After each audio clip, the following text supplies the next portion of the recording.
43वें अध्याय में शिव संबंधी तत्व ज्ञान का वर्णन तथा उसकी महिमा, कोटि रुद्र संहिता का महात्म्य एवं उपसंहार। सूर्य ने कहा, ऋषियों, मैंने शिव ज्ञान जैसे सुना है उसे बता रहा हूँ, तुम सब लोग सुनो। वह अत्यंत गुह है और परम मोक्ष स्वरूप है। ब्रह्मा, नारद, सनक आदि मुनि, व्यास तथा कपिल, इनके समाज में इन्हीं लोगों ने निश्चय करके ज्ञान का जो स्वरूप बताया है उसी को यथार्थ ज्ञान समझना चाहिए। संपूर्ण जगत शिव में है। ये ज्ञान सदा अनुशीलन करने योग्य सर्वज्ञ विद्वान को ये निश्चित रूप से जानना चाहिए कि शिव सर्व में है। ब्रह्मा से लेकर के तृण पर्यंत जो कुछ जगत दिखाई देता है वह सब शिव ही है। वे महादेव जी ही शिव कहलाते हैं। जब उनकी इच्छा होती है तब वे इस जगत की रचना करते हैं। वे ही सबको जानते हैं, उनको कोई नहीं जानता। वे इस जगत की रचना करके स्वयं इसके भीतर प्रविष्ट होकर भी इससे दूर हैं। वास्तव में इनका इसमें प्रवेश नहीं हुआ है, क्योंकि वे निर्लिप्त सच्चिदानंद स्वरूप हैं। जैसे सूर्य आदि ज्योतियों का जल में प्रतिबिंब पड़ता है, वास्तव में जल के भीतर उनका प्रवेश नहीं होता। उसी प्रकार साक्षात शिव के विषय में समझना चाहिए। वस्तुतः तो वे स्वयं ही सब कुछ हैं। मतभेद ही अज्ञान है, क्योंकि शिव से भिन्न किसी द्वैत वस्तु की सत्ता नहीं है। संपूर्ण दर्शनों में मतभेद ही दिखाया जाता है, परंतु वेदांती नित्य अद्वैत तत्व का वर्णन करते हैं। जीव परमात्मा शिव का ही अंश है, परंतु अविद्या से मोहित होकर के अवश्य हो रहा है और अपने को शिव से भिन्न समझता है। अविद्या से मुक्त होने पर वह शिव ही हो जाता है। शिव सबको व्याप्त करके स्थित है और संपूर्ण जंतुओं में व्यापक है।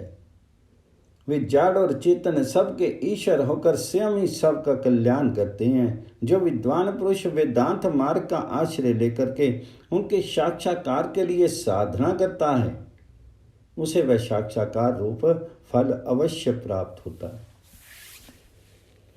व्यापक अग्नि तत्व प्रत्येक काष्ठ में स्थित है, परंतु जो उस काष्ठ का मंथन करता है वही असंदिग्ध रूप से अग्नि को प्रकट करके देखता है। उसी तरह जो बुद्धिमान यहाँ भक्ति और साधनों का अनुष्ठान करता है उसे अवश्य शिव का दर्शन प्राप्त होता है, इसमें संशय नहीं है। सर्वत्र केवल शिव हैं, शिव हैं, शिव हैं, दूसरी कोई वस्तु नहीं। वे शिव ब्रह्म से ही सदा नाना रूपों में भासित होते हैं। जैसे समुद्र, मिट्टी अथवा स्वर्ण ये उपाधि भेद से नाना तत्वों को प्राप्त होते हैं, उसी प्रकार भगवान शंकर भी उपाधियों से ही अनेक रूपों में भासते हैं। कार्य और कारण में वास्तविक भेद नहीं होता है, केवल ब्रह्म से भरी हुई बुद्धि के द्वारा ही उसमें भेद की प्रतीति होती है।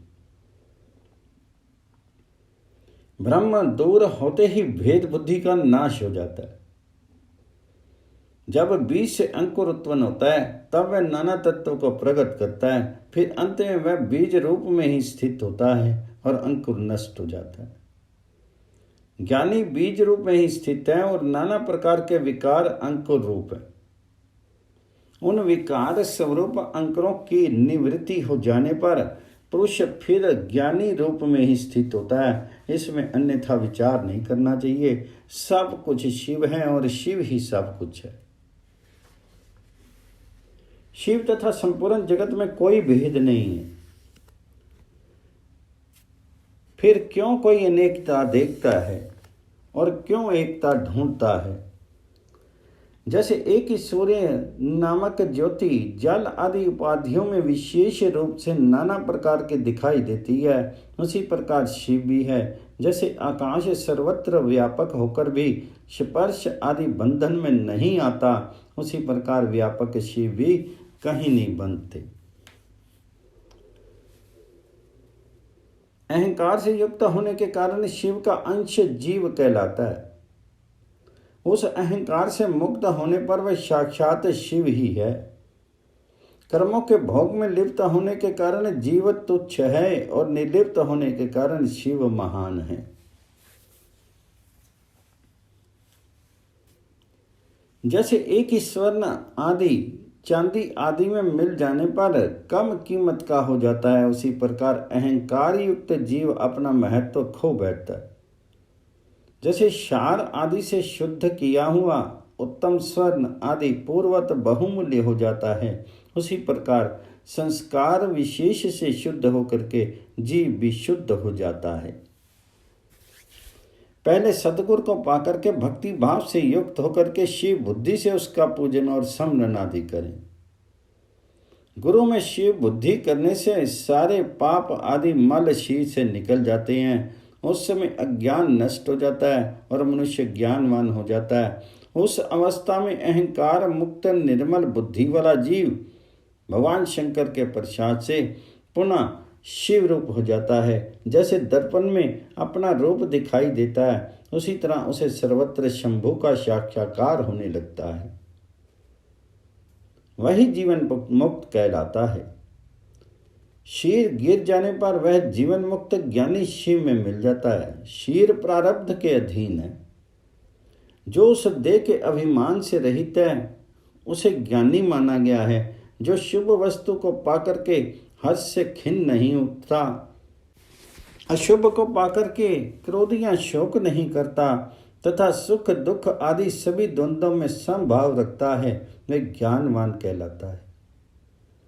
आत्म चिंतन से तथा तत्वों के विवेक से ऐसा प्रयत्न करें कि शरीर से अपनी पृथकता का बोध हो जाए। मुक्ति की इच्छा रखने वाला पुरुष शरीर एवं उसके अभिमान को त्याग करके अहंकार शून्य एवं मुक्त होकर के सदाशिव में विलीन हो जाता है। अध्यात्म चिंतन एवं भगवान शिव की भक्ति ये ज्ञान के मूल कारण हैं। भक्ति से साधन विषयक प्रेम की उपलब्धि बताई गई है। प्रेम से श्रवण होता है, श्रवण से सत्संग प्राप्त होता है और सत्संग से ज्ञानी पुरुष की उपलब्धि होती है। गुरु की कृपा से ज्ञान प्राप्त हो जाने पर मनुष्य निश्चय ही मुक्त हो जाता है। इसलिए जो समझदार है उसे सदा शंभु का ही भजन करना चाहिए। जो अनन्य भक्ति से युक्त होकर के शंभु का भजन करता है उसे अंत में अवश्य ही मोक्ष प्राप्त हो जाता है। अतः मुक्ति की प्राप्ति के लिए भगवान शंकर से बढ़कर दूसरा कोई देवता नहीं है। उनकी शरण लेकर के जीव संसार बंधन से छूट जाता है। ब्राह्मणों, इस प्रकार वहां पधारे हुए ऋषियों ने परस्पर निश्चय करके जो ये ज्ञान की बात बताई है इसे अपनी बुद्धि के द्वारा प्रयत्न पूर्वक धारण करना चाहिए। मुनीश्वरों, तुमने जो कुछ पूछा था वह सब मैंने तुम्हें बता दिया। इसे तुम्हें प्रयत्न पूर्वक गुप्त रखना चाहिए।